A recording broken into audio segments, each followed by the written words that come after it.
তিনি বলেছেন, জামায়াতে ইসলামীর আমিরের নারীদের প্রতি অবমাননাকর বক্তব্য সারা দেশে তীব্র প্রতিক্রিয়া সৃষ্টি হয়েছে। তা ভিন্ন খাতে প্রভাবিত করতেই জামায়াতের আমির নতুন করে স্বাধীনতার ঘোষক ইস্যু সামনে এনেছেন। মঙ্গলবার চট্টগ্রামে সমাবেশে জামায়াত আমির মন্তব্য করেন, ৭১-এ LDP chairman Oli Ahmed we revolt ঘোষণা করেন। শরীফ ভাই, হঠাৎ করে স্বাধীনতার ঘোষণা ইস্যুটি আবার কেন সামনে? ধন্যবাদ। আমাদের পলিটিশিয়ানরা তাদের একটা বড় অংশ কখন কোথায় কি বলা উচিত এটি ঠিক থাকে না তাদের, এবং কখনো কখনো অপ্রয়োজনীয় বিতর্কগুলো সামনে নিয়ে আসেন। যে মুহূর্তে আমাদের রাজনীতি অর্থনীতিটা সব থেকে বেশি গুরুত্ব দেওয়া দরকার, এবং আপনি দেখেছেন গতকালকে কয়েকটা আন্তর্জাতিক প্রতিষ্ঠান নির্বাচিত সরকারের সামনে চ্যালেঞ্জগুলোর কথা বলেছে, ইন্টারন্যাশনাল ক্রাইসিস গ্রুপ এবং আমাদের প্রতিবেশী দেশ, তারা ইউরোপীয় ইউনিয়নের সাথে এবং গতকালকে সম্ভবত আজকে আমেরিকার সঙ্গে বাণিজ্য চুক্তি করতে যাচ্ছে, যেখানে তারা অনেক দিক থেকে তারা সুবিধা পাবে। এই ধরনের সুবিধাটা আমরা কিভাবে এনশিওর করতে পারি, নির্বাচিত সরকার কিভাবে করতে পারে, এই আলোচনা না হয়ে আমরা এখন আলোচনা নিয়ে আসছি স্বাধীনতার ঘোষণা নিয়ে। তবে এটি মীমাংসিত বিষয় কেন জামাতের আমির নিয়ে আসলেন, আমার কাছে দুই ধরনের ধারণা। একটা হচ্ছে যে গত কিছুদিন ধরে উনি বেশ কতগুলো জায়গায় বড় বড় ভুল করে তার দলের জন্য একটা নতুন নতুন বিতর্কের ফ্রন্ট ওপেন করে দিচ্ছেন।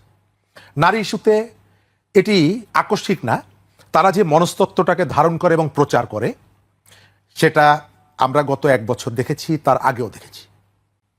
আপনার এখানেও আলোচনা হয়েছে নারীকে লাথি মারার থেকে শুরু করে নানা কাজে, মেলায় যাওয়া নারীকে অশ্লীলভাবে কথা বলা, বেগম রোকেয়াকে নিয়ে অশ্লীলভাবে কথা বলা, এই ঘটনাগুলো আমাদের এখানে আছে। হঠাৎ করে আবার নতুন করে এলো এবং পরে জানা গেল যে এটি হ্যাক হয়েছে, হ্যাক হয়নি, নানা রকমের। এবং আমাদের খেয়াল করবেন যে একটা ভুল বা মিথ্যা, এটি ঢাকার জন্য অনেকগুলো ভুল অথবা মিথ্যার আশ্রয় নিতে হয়। ইতিহাস বিষয়ক যে আলোচনাটা এই সময়কালে আপনি খেয়াল করে দেখবেন যে ইতিহাস চর্চাটা একটু কম, এবং তরুণ প্রজন্ম বা সাধারণ মানুষের মধ্যে তারা একটু প্রত্যাশা করছে যে আমি ইলেকশনের মধ্য থেকে একটা নিরাপদ দেশ আমি কিভাবে এনশিওর করতে পারি, একটা স্টেবল পরিবেশ কিভাবে এনশিওর করা যায়। হঠাৎ করে এই বক্তব্যটা নিয়ে আসার ভেতর থেকে এখন বিএনপি যদি এর কাউন্টার দিতে থাকে এবং বিএনপিকে ওই দিকে ঠেলে দেওয়ার ভেতর থেকে মানুষের মধ্যে আবার একটা ধারণা তৈরি করা যে দেখো বিএনপি আসলে ইতিহাস নিয়ে থাকতেছে, এটা বিএনপির জন্য একটা ফাঁদ হতে পারে। কারণ যার সম্পর্কে বলা হয়েছে কর্নেল অলি ওই মঞ্চে ছিলেন, কর্নেল অলি কখনোই নিজের স্বাধীনতার ঘোষক এটা দাবি করেননি। দ্বিতীয়ত, কর্নেল অলি হচ্ছে চট্টগ্রামের একমাত্র নেতা যিনি শুধুমাত্র জামাতের সঙ্গে বিএনপির সম্পর্কের কারণে বিএনপি ত্যাগ করে গেছেন আরও কতগুলো যুক্তি দিয়ে। বিএনপির সাথে কর্নেল অলির যে দূরত্ব তৈরি হয়েছে তার পুরোটাই হচ্ছে জামাতকে কেন্দ্র করে, জামাতকে ইস্যু করে। এবং কর্নেল অলি দল ভেঙে নতুন যে দল গঠন করেছেন তখন যে বক্তব্য দিয়েছিলেন সেই বক্তব্যগুলো গতকালকের মঞ্চে জামাতের আমির যে কথাগুলো বলেছেন তার সাথে অনেকগুলো জায়গায় সাংঘর্ষিক। আমরা এই অবস্থায় ইলেকশনের যে জায়গাটা, আমি ওইখানে আসতে চাই। সরকার কি একটা ফেয়ার ইলেকশন চায়? আমার কাছে সেটি মনে হয় না। ভয়ের যে শাসন, এটি কেন ফিরে আসবে? এটি ফিরে আসার জন্য জামাত অপেক্ষা করছে, বিএনপি অপেক্ষা করছে। আমাদের আগামী নির্বাচনে সবথেকে যে ইস্যুটাকে নিয়ে এখানে সংঘাত সহিংসতা বাড়বে এটা হলো জাল ভোট। এটি একটি গুরুত্বপূর্ণ ভূমিকা পালন করবে, কারণ আমাদের ভোটারদের একটা বিরাট অংশ তার নিজ এলাকায় অনুপস্থিত থাকবেন, একটা রাজনৈতিক দলের অনুসারী যারা, আওয়ামী লীগের অনুসারী যারা, এবং চেষ্টা করা হবে ওই ভোটটা কাস্ট করার জন্য। নির্বাচনের জয় পরাজয় এটি একটি গুরুত্বপূর্ণ ভূমিকা রাখবে, এবং যার যেখানে শক্তি আছে তিনি সেই শক্তি দিয়ে চেষ্টা করবেন এই ভোট ব্যাংকটা নিজের অনুকূলে নেওয়ার জন্য, অথবা তার কর্মীদেরকে দিয়ে এই ভোটটা যাতে তার দিকে বেশি আসে। আওয়ামী সমর্থক যারা অনুপস্থিত থাকবেন তাদের ভোটগুলো জাল হয়েছে বিভিন্ন জায়গায়, আমাদের ট্রেডিশনে আছে এটা।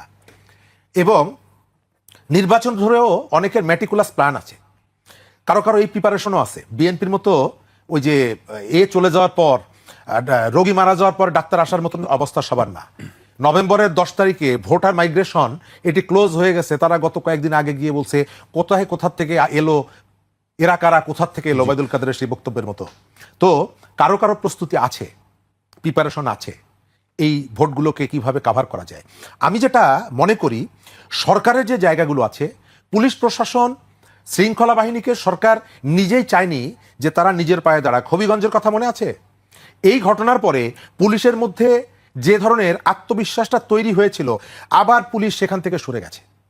আপনি সন্ধ্যাবেলায় ধরলেন একজনকে, রাত্রেবেলায় আবার বিচারক খুঁজে বেড়াচ্ছেন, কারণ ভোর রাত্রে আদালত বসাতে চাচ্ছে জামিন দেওয়ার জন্য। তো এই যে ঘটনাগুলো, এই ঘটনাগুলো মানুষের মনের মধ্যে সংশয় এবং শঙ্কা তৈরি করছে। সরকার চালাকি করছে। নুরুল হক নূরের উপরে আক্রমণ হয়েছিল সেপ্টেম্বর মাসের 2 তারিখে, বিচার বিভাগীয় তদন্ত কমিটি হয়েছিল, এখন পর্যন্ত 15 দিনের জন্য এখন পর্যন্ত রিপোর্ট দেয়নি। এই সরকার প্রথম থেকে পলিসি নিয়েছে দুটো। এক হচ্ছে মাঠে তার একটা বাহিনী থাকবে যারা ভিন্ন মত, ভিন্ন পরিচয়, এটা নিয়ে যদি কেউ আসে তাদেরকে আক্রমণ করা হবে। এবং আক্রমণের মাত্রাটা দেখেছেন, আপনার অফিসের সামনে পোস্টার লাগানো আছে। এই যে টিআইবির কথা বললাম, ডক্টর ইফতেখারুজ্জামান সহ যারা গণ অভ্যুত্থানে পক্ষে দাঁড়িয়েছিল, আমাদের দেশের ইম্পর্টেন্ট লোকজন, নানা ধরনের পেশায় খুব নামকরা লোকজন, তাদের নামের পোস্টার আছে। তাদেরকে গ্রেপ্তার করতে হবে, তারা রাষ্ট্রদ্রোহী।